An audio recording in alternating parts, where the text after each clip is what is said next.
ప్రతి 150 కుటుంబాలకు ఈరోజు ఇంటింటికి తిరిగి ఒకవేళ 2 స్టిక్కర్లు వేసినా 1 స్టిక్కర్ వేసినా అంటే 2 సార్లు ముందు జాగ్రత్తగా ఎమ్మెల్యే గారు అని భయపడే ఉన్న 2 స్టిక్కర్లు అతికించిన అధ్యక్ష బాగా పనిచేసిందని అభినందిస్తాడేమని.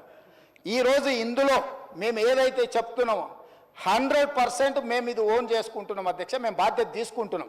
ఈరోజు ఇందులో మేము ఈరోజు ఇందులో ఏదైతే మేము సమాచారాన్ని ఇచ్చినామో 100% మా ప్రభుత్వ అధికారులు ఇల్లు తిరిగి పూర్తి స్థాయిలో సమాచార సేకరణ చేసి ఆ సమాచారం ఇచ్చేస్తున్నాం అధ్యక్ష.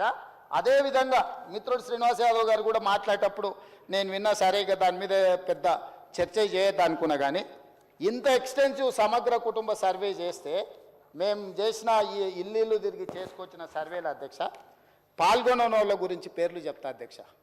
ఈ సర్వే 50 రోజులు జరిగింది, ఒక్కరోజు కాదు, ఇండ్ల దగ్గర కూడా వెళ్ళారు.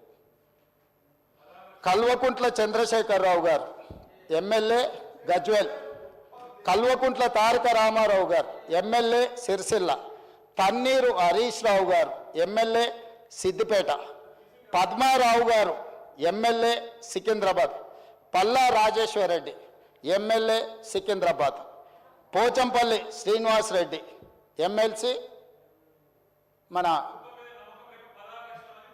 అదొకటి.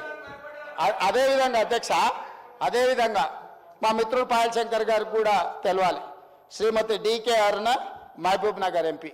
అధ్యక్ష, వీళ్ళందరూ సర్వేలో పాల్గొనకుండా నేను అడిగిన కొంత మిత్రులను అందులో ఉన్న వాళ్ళని, ఏందా సారు ప్రధాన ప్రతిపక్ష నాయకుడు లేకపోతే వీళ్ళంతా మంత్రులు చేశారు, ఎందుకు సర్వేలో పాల్గొంటలేరంటే, అన్నా నువ్వు ఇచ్చిన సర్వేలో ఇంతకుముందే చెప్పకనే పెద్దలు శ్రీనివాస్ యాదవ్ గారు చెప్పారు ఒక మాట, మీరు ఇన్ని వివరాలు అడిగితే మా సార్ వాళ్ళు ఎట్లిస్తారని.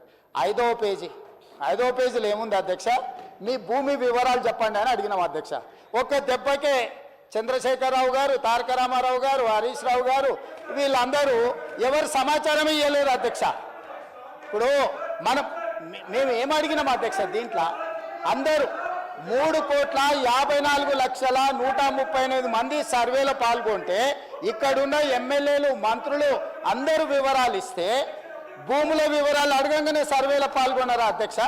సర్వేలో పాల్గొన్న వాళ్ళు వెనకాల నుంచి శంకర్ని పాడు చేస్తున్నారు అధ్యక్ష, అబద్ధాలు చెప్పి. శంకర్ మంచోడు అధ్యక్ష, నాకు తెలుసు పర్సనల్గా, కానీ ఆయనను కూడా ఖరాబ్ చేసి ఇంత ముఖ్యమైన ఇంత ఇంపార్టెంట్ మనం చర్చ చేస్తుంటే ఈ తప్పుడు నివేదికలు తీసుకొచ్చి ఈ లెక్కలు మాట్లాడుతున్నారు అధ్యక్ష. నేను ఒకటే మాట చెప్పదలుచుకున్నా, 1931 కాదు అంతకంటే ముందు 1941, 51, 61, 71, 81, 91, 2001, 2011 ప్రతి 10 సంవత్సరాలకు జనాభా లెక్కలు చేసింది అధ్యక్ష. 2014లో నరేంద్ర మోడీ గారు ప్రధానమంత్రి అయిన తర్వాత 2021 జనాభాని ఈ రోజు వరకు లెక్కిస్తలేరు అధ్యక్ష. ఎందుకంటే వాళ్ళకి జనాభాను లెక్కించడం, బలహీన వర్గాలకు వాళ్ళ హక్కులు ఇవ్వడం భారతీయ జనతా పార్టీకి ఇష్టం లేదు అధ్యక్ష. ఎందుకంటే భారతీయ జనతా పార్టీ నిజంగానే ఈ దేశ ప్రధానమంత్రి నరేంద్ర మోడీ గారు బలహీన వర్గాలకు ఏదైనా సాయం చేయాలి అనుకుంటే 2021 జనాభా లెక్కలు ఈ రోజు వరకు 2025 సంవత్సరం జనవరిలో ఉన్నాం అధ్యక్ష.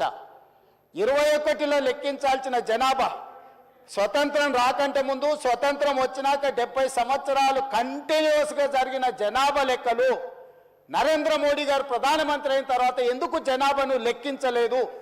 ఎందుకు మా మిత్రులు భారతీయ జనతా పార్టీ వాళ్ళు ఈరోజు నరేంద్ర మోడీ గారు జనాభాను లెక్కించలేదు? దీనికి బాధ్యత ఎవరు? నరేంద్ర మోడీ గారిని జనాభాను లెక్కించమని ఎందుకు అడుగుతలేరు? ఆ జనాభాను లెక్కించే జనాభాలో కులగణన కూడా జరగాలి అని ఈరోజు రాహుల్ గాంధీ నేను ప్రధాన ప్రతిపక్ష నాయకుడిగా ప్రధానమంత్రిని డిమాండ్ చేశారు. దానికి సమాధానం లేదు అధ్యక్ష. ఒకటి, వీళ్ళు సమగ్ర కుటుంబ సర్వే అని చెప్పి 10 సంవత్సరాలు చేసుకొని ఒకటే కుటుంబం ఈ డాక్యుమెంట్ దాచిపెట్టుకున్నది అధ్యక్ష త్రిజోరీలా. ఎన్నికలు వచ్చినప్పుడల్లా ఈ కులగణన ఇవన్నీ లెక్కలు పెట్టుకొని దీని ప్రకారం నేను అడుగుతున్న 10 ఏళ్ళు ఇట్లనే అబద్ధాల సంఘం అట్లనే ఇది అఫీషియల్ డాక్యుమెంట్ కాదు. నేను అందుకే చెప్తున్నా ఈ రోజు వరకు అధ్యక్ష